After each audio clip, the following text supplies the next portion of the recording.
Oh boy, if you didn't hate George Steinbrenner before this, you're gonna hate him after this. Hi everyone, it's me, Grant, the movie and TV guy. Welcome to Raise on Popcorn with Grant, everyone. And today we're talking about a movie, and it's a documentary that I actually got to see in a movie theater for once, which is always a treat. And that movie is It Ain't Over. It Ain't Over is a documentary centered, well, first and foremost, it is written and directed by Sean Mullen. And what is the film about? Well, it's a documentary on arguably, not even arguably, truthfully, one of the greatest icons in the history of baseball who never truly got his due, who is from my hometown, and that is the great Yogi Berra. And this is a documentary on him, his time as a catcher and a hitter in the Yankees, his eventual coaching of the Yankees and the Mets, his feud with George Steinbrenner, and his sort of journey from this all-star to sort of a laughingstock, sadly, through an undeserved laughingstock, through various commercials, as well as his very not so subtle a comparison with a famous cartoon bear. You know the one. He has a tendency to steal to picnic baskets. And we see his journey, and we also see the journey of his granddaughter, who is an executive producer of the film, Lindsay Berra, who basically she essentially narrates this film and has flown the flag for her grandfather's legacy, including being the one to finally push various fans of Berra's to get him the Presidential Medal of Freedom for his time in World War II, which was eventually given to him by President Obama. And we see his journey, and we basically find out that he was a pretty good guy that was loved by a lot of people, and he never quite got his due. And this is a cinematic vindication of sorts for the icon that was Yogi Berra.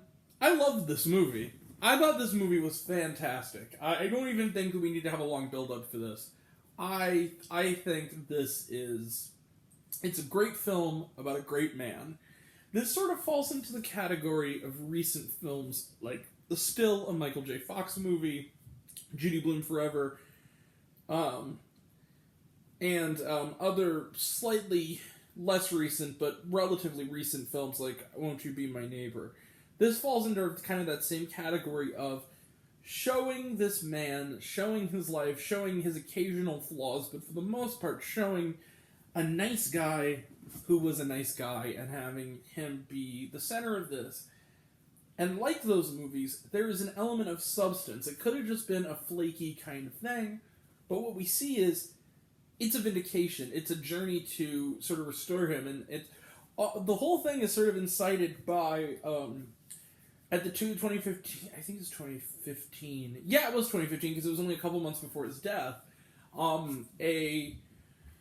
The four greatest icons of baseball came out onto the field to be honored, and the statistics which they show that Yogi should have been there, and he wasn't.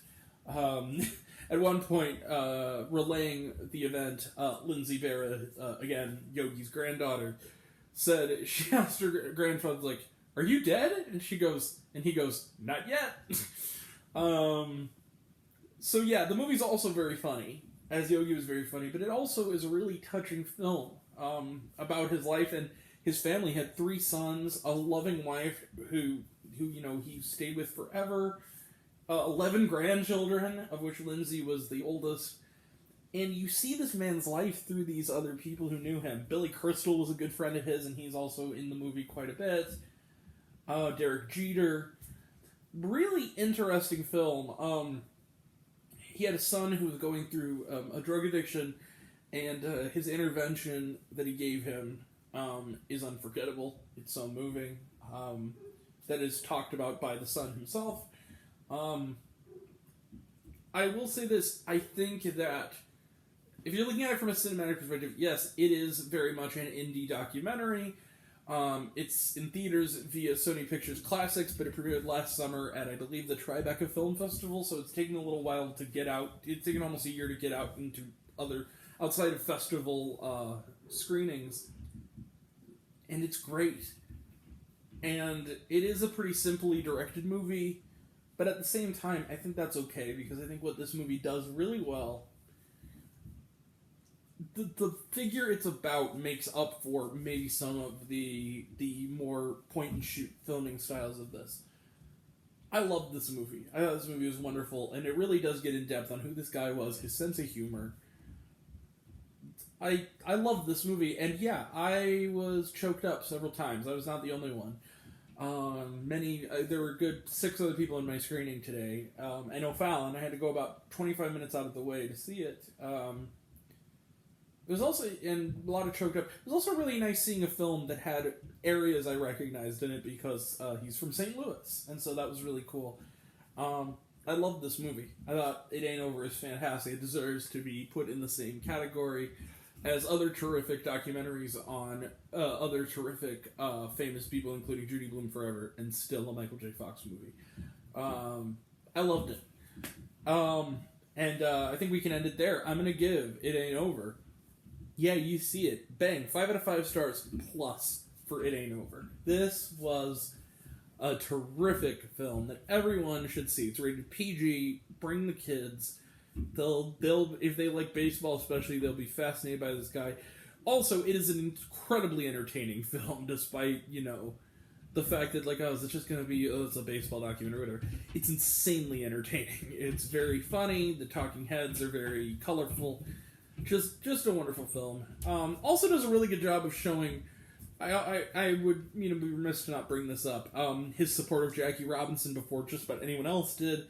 And later in life, his support of pro-LGBTQ plus organizations.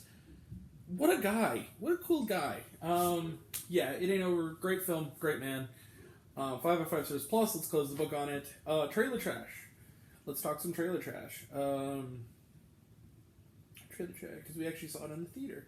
Trailer trash. And also, thanks to Sony Pictures Classics for actually giving this somewhat of a wide release. That's cool. It actually premiered, I think, in a few theaters last weekend, but it's going wide this weekend. I'm glad. Elemental, talked about it, looks good. My Big Fat Greek Wedding 3. Can't lie, I am cautiously optimistic but low expectation for this, for one major reason. I loved the first My Big Fat Greek Wedding. I've already forgotten the second one. The second one was not great, but I'll still go see it.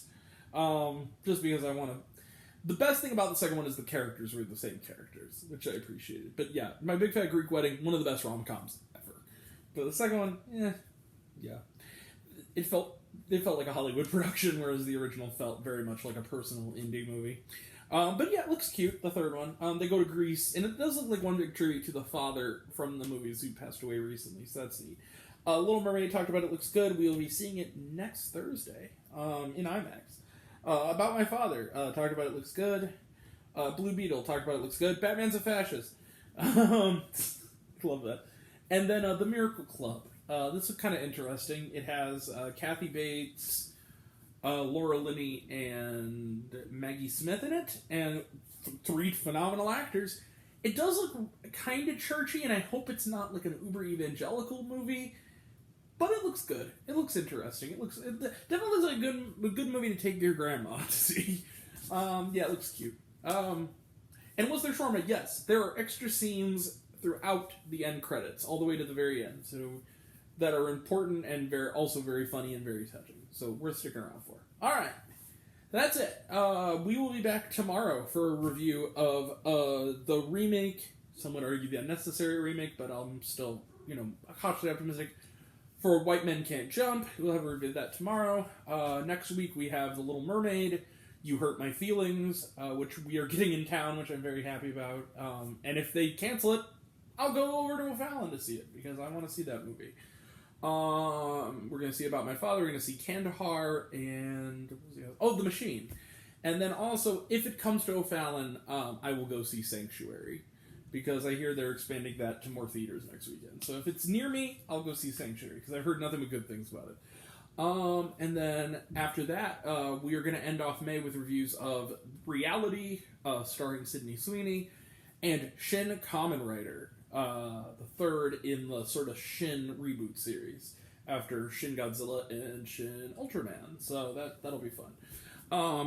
And that's it. That'll all be next time. And until next time, I'm Grant, the movie and TV guy. I see it all, and I'm happy to share it with you. I love you all. I appreciate you all.